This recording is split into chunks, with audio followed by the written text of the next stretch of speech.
All right. So, just put that right there. So first of all, tell me your name and tell me a little bit about you. Okay, my name is Kyle O'Hara, and How do you spell the last name? oh, it's capital H apostrophe capital A. Wait, did I say H? It was my last name. The way I pronounce it is capital O apostrophe, and then the capital H, and then just lowercase a, R, and A. Okay, O'Hara. All right. Cool. So tell me a little bit about how you came to be involved with non-parole. Well, it was a few years back that I decided I wanted to just go out and make something of myself, just maybe get a job and just really try and put my skills to good use and try to afford my own stuff. For most of the time, my family's been affording stuff for me, so I just wanted to step out and just go out and do it on my own, just do it on my own for once, and just really just be more dependent and just really go out and just start making a life for myself. Can I ask how old you are? Right. I am pretty much 25 this year. Oh, okay. Awesome. So how did you figure out that you liked art or had a talent for art? Well, it's just that mostly I like drawing a lot. I usually just draw a lot when I was a kid. I went to a few art classes, learned how to draw, learned the basics of it. I also learned from those how to draw books that taught me how to start from shape and stuff. And then from there on, I started wanting to do some animation. Mm-hmm. How long did it take you from like when you first started to get to kind of the point you're at now? How long did you have to practice? A lot. It was pretty much just a hobby for me, just to draw a lot, learn how to draw the characters, I learned different ways of doing it, and then from there I improved my skills, just learned more about it, adjusted my wrist and stuff, just make my body attached to it, more adjusted to it, and just really learn from the best, like how some animators draw some characters, how they draw, how they bring them to life, and that really gives me that passion to continue on and just continue drawing. Do you watch like documentaries about artists, or do you just look at movies? Like, where do you kind of get your inspiration? Oh, I usually mostly look at documentaries and some of the old stuff from the past, like you know they used to have an actual animation studio at Walt Disney World. Mm-hmm. Yeah, I always look back on that and how they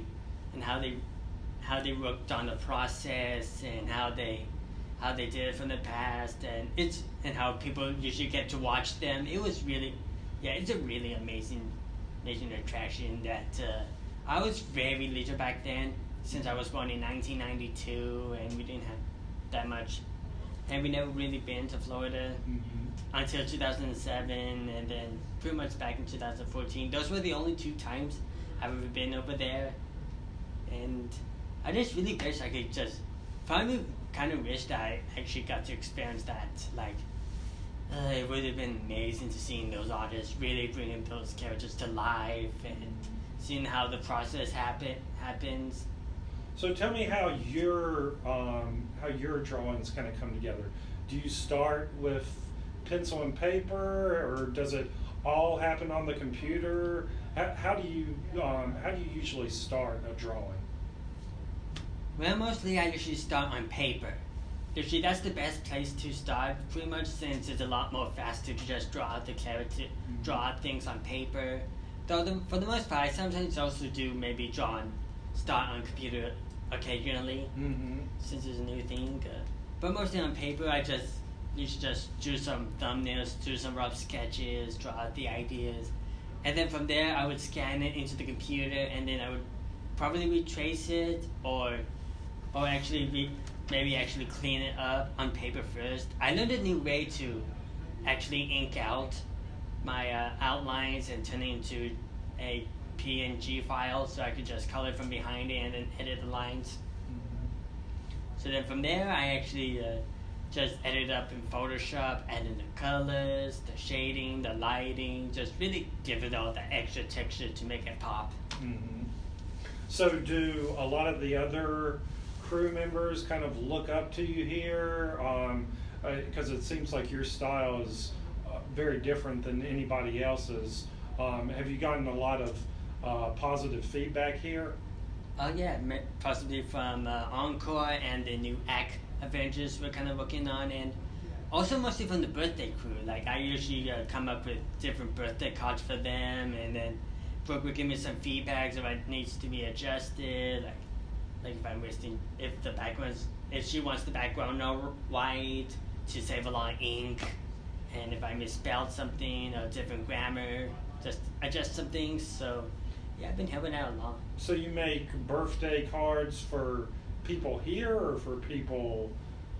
Well, for now, mostly here. I do usually, beforehand, I used to make cards for everyone else outside of it, but I get a little preoccupied with some of the stuff here, but I do manage to try and make some time for myself and just really start to just relax and just hang out with my family a bit. Mm-hmm. So what does your family think of what you've been doing here in Non-Parole? My mom, ever since my mom and my parents got the info I was doing some designs for Encore, they were really excited to see that maybe I could actually get a job at doing some character designs, and how much of a huge improvement I've accomplished this year, and it's really amazing. They seem really amazed by it. And what did you think when you first heard about this Encore project? What made you excited about it? Well, the thing is, I actually tried that once, making a character for the company. There was this one time when my dad's friend Kyle, also named after me, he wanted me to do some characters for a fast food company called John Clever Pizza. It's pretty much like Chuck E. Cheese, except bigger, with an actual ride in it. So I was to design some different characters, like a bear character, a superhero team, like the Incredibles. But sadly, I didn't know how that turned out. Time passed on, and nothing really happened. So I figured that maybe if I take something from that and then add it to Encore, maybe I could get my chance from there. Mm-hmm. So have you heard about like what we're going to be doing with the character that's going to be on TV and it's going to be seen by thousands of kids? Oh yeah. Well, what does that make you feel when you know that something that you came up with in your head is going to be seen on television by thousands of people? It's gonna be overwhelming, like seeing something I create to go out there and make a difference. Like it's like you're creating something, like you create something to help people, and it's going out straight up out there to help a lot of people. Like since my own, like I'm not sure how much of my Encore characters are gonna be out there, but at least either one of them is gonna go out and help people with how to properly deal with electricity. And I'm just thankful that I'm actually making a name for myself and just really going out there. Mm-hmm. And as far as like the future, where do you see yourself, kind of taking your art next? What's your dream project? Well, my dream project is to actually be a full-on animator, just work on some major short films of my own, like maybe some fan ones, like for something for Star Wars and something like that. Just while also trying to avoid the copyright infringement that's going on, just trying to be careful with that. That I am aware of, for sure. But further that, I really wanted to really become a great animator and show off my skills and just be a major storyteller.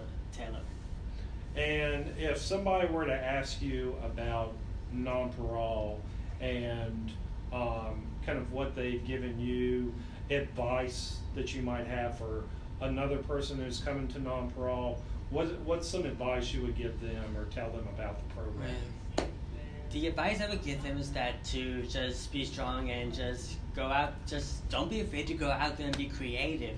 Like this is a place for, if you have a place with disabilities and you want to find something that suits to you, that you love drawing and being creative, modeling and all that stuff, this will be the place for you. And sometimes it may have some challenges ahead, but don't let that stop you from achieving your goals. Just don't give up.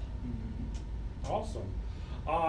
Okay, so I might want to get like some pictures of you kind of working for the article we're doing. Is there a place that you work, or I don't know if Andrew needs to show us like where you usually do some of your drawing. He's kind of standing there in the background watching you. So. Yeah, like a hawk. Yeah. Yeah, So I think we have what we need as far as the interview. I'd like to get some pictures and maybe a little video of him actually working and like, you know, I don't know if he has a workstation or something like that. I do. I'm working on one of my crests right now. Okay. It's for a Donkey Kong background. Okay. Do you want to see the work, like doing the work on? Oh yeah. We also wanted to get like a picture of him, maybe with the character like on the screen in the background. Yeah. With a little truck. That's going to be the first one that we're using like right away is the little truck, and we're also open to use some of the other ones maybe down the road in some of our other stuff. So, but yeah, if we could get like a picture of him with that. Absolutely. behind him, so, yeah. So Grant, what's your timeline today? You have to leave it imminently after this? No, I mean, I'm not in a huge rush or anything. Margaret wanted to touch base. So Andrew, tell me, give me your full name and title. Sure. My name's Andrew Labounty, and I'm the art director here at Nonpareil. So tell me a little bit about how you came to work with the organization. So about 7 years ago, I was going to school at the SMU Guildhall. It's the game development studio school over here at SMU, or here in Plano. And I graduated there, and I was looking for opportunities. I'd worked a couple contract jobs, and I was notified of someone looking for a role, an instructor kind of role that was development as well, and didn't know a whole lot about it. And I met Dan and Gary, Dan being the CEO and Gary being the president at the time. They came up and interviewed me there, and it seemed like a fit. So I contacted them afterwards, and they decided they wanted me to move forward, and I started there working out of Dan's kitchen for about 8 hours a week. And while I was finishing my master's, it worked out well, so I had time to work during the day on my master's, and I was working at night with them, training and instructing some of the crew that are still here, actually. So it was a good experience, and it grew slowly into that role, and we moved into the studio about, that was about 5 months later. And during your time here, how have you seen the studio change? How have you seen the crew members that make up the studio? How have they changed? Well, we definitely expanded quite a bit. We started out in just one single room in 105 down the hallway, and we slowly kind of added different rooms as we went. We definitely had a lot of crew that started out slowly. Gage being one of them that came in and was just, really kind of struggling to find his place, and now he's a full-time instructor. So he has a full-time job here, and he does a lot of the instruction that you just saw and heard him talk about. But he started out really just having to grow from that process. He had no real formal experience being an artist. He didn't just kind of toyed around with it in high school and some college, and then he came on and really kind of came into his own being an instructor once we started off with that. So that's just one example of that. Had several others. Michael, one of our filmmakers, he came in, really struggled with the traditional media of just making games. And so I found a role that he was really good at talking to people and, getting them good sound bites, and we started pushing him into a digital media role with film. So that's another one that's been here really. He was a crew member before I even started with Dan in the kitchen, so he's lasted all this time doing mainly that. We've had other ones. Adam over here, he started off real early. Really wasn't terribly verbal, very highly skilled from a technical standpoint. He could really model anything. Now his specialty is animation and texturing, but now he's come into his own. He's started to have a lot more conversations with people and have friends now, and he's really started training. Mm-hmm. And so those are several examples that I can think of. Tell me a little bit about the partnership with Encore. I think originally we had asked you guys for like 5 designs and then got well over a dozen. What was the kind of response you got from the crew members when you clued them into what we were looking to do, and did it live up to what you had hoped? Yeah. When we pitched it, I think it was a little intimidating for them. They realized how big this could be for them, seeing, hey, my work could be in a national spotlight or be really talked about. Some of them kind of struggled with how to build that. It was a little challenging for them overall because they haven't had that kind of opportunity yet. Kyle, on the other hand, he really took to that. It excited him, and I think it's just more of the confidence that he's had because he's had so many years of experience as an artist. But a lot of them still, they really enjoyed the idea of it. They went, and we saw the response. A lot of them really wanted to build something that was compelling that they could show off and be proud of.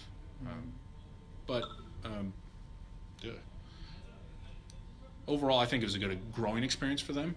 They got to see, okay, let's go through cycles, let's get iterations, so we get feedback and come back and go back and forth. And I think that showed them what it's like to do something in the real world. Mm-hmm. They don't get a lot of that in-house because, well, we're usually softer on our target dates to get things done. So it was good to see some of them could say, okay, I didn't make the iterations through that I needed to be chosen perhaps, but I got a lot of experience doing it.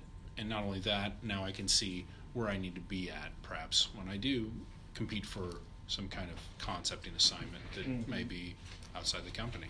Right. And so what's the feeling with Non-Pro about, knowing that this is going to be, airing in commercials next year and taken to schools across Texas? What's been the feeling from either crew or just Non-Pro in general?